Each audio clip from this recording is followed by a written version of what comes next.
We're here with Western Washington head coach Diane Williams. To her left, Gabby Gunterman, and to her right, Kayleigh Harper, after a 3-0 victory in the opening round of the NCAA Championships. First, coach, just an opening statement about today's game.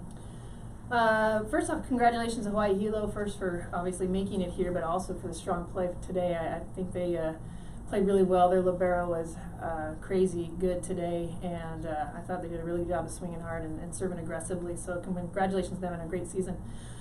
Real super proud of our team. You know, we hit the floor with some newbies, and it felt like it at the first game, and I think we weathered that storm a little bit and did a pretty good job of smoothing ourselves out, and then we kind of created some more chaos for ourselves in the third game. But again, we were able to kind of take it 1 point at a time and settle ourselves back in when we weren't quite feeling as comfortable as we were in the second set. So super proud of these guys. These guys did a good job of leading the way.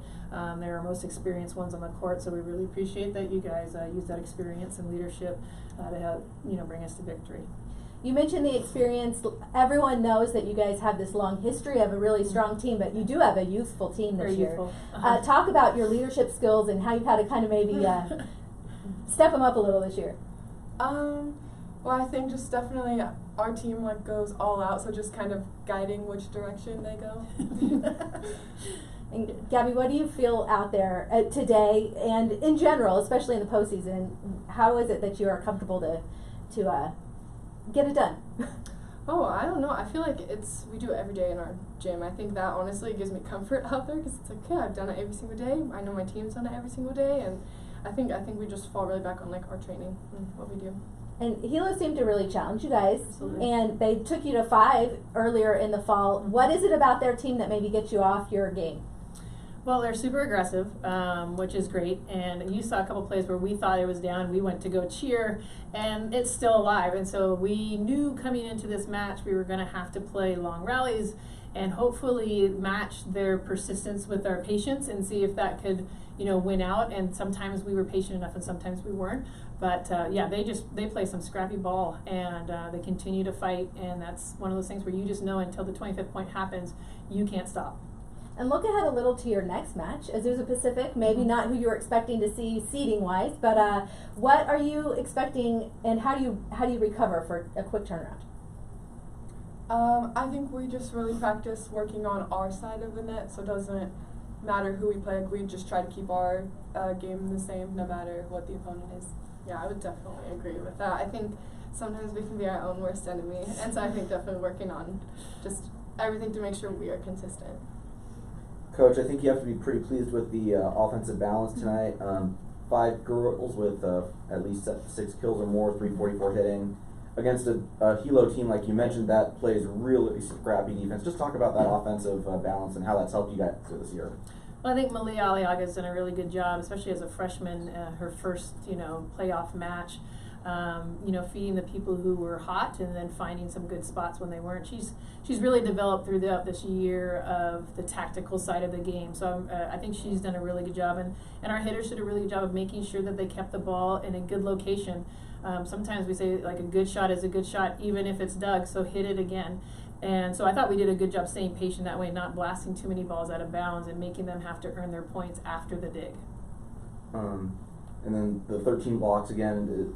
Total, you got to be pretty impressed with that. But tomorrow, looking ahead, I think APU can match you guys physically on the other side of the net. Just talk about the blocking and maybe look ahead to tomorrow. And is that probably going to be the biggest key to that match? Is who wins the battle at the net?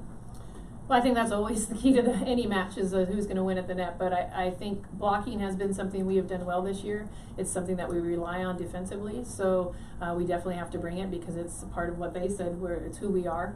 And that always sets up, a good transition play so that we can run our offense and do it in a balanced way. So obviously net play is going to be important. APU does a good job. They run a 6-2, so you see 3 people in the net all the time.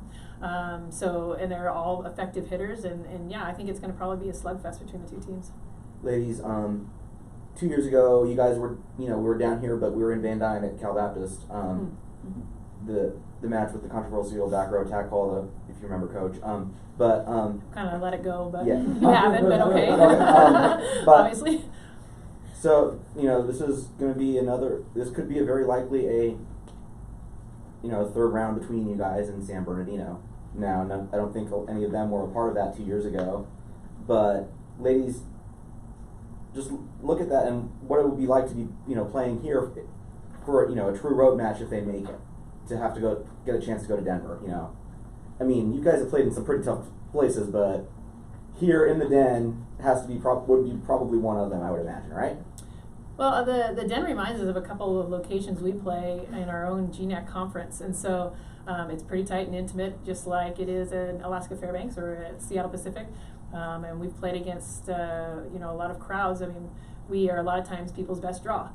So we've heard it all. We've even heard it in our own gym too, and I think sometimes that wasn't to our benefit. So, if the matchup happens, it happens. We're really going to focus on Azusa Pacific tomorrow, and should we come out victorious on that one, then we'll see what happens in the next match. But for right now, we've got one match ahead of us, and we're going to take a little time to celebrate this one because we did a good job on this one, and we should celebrate when we stay in the present.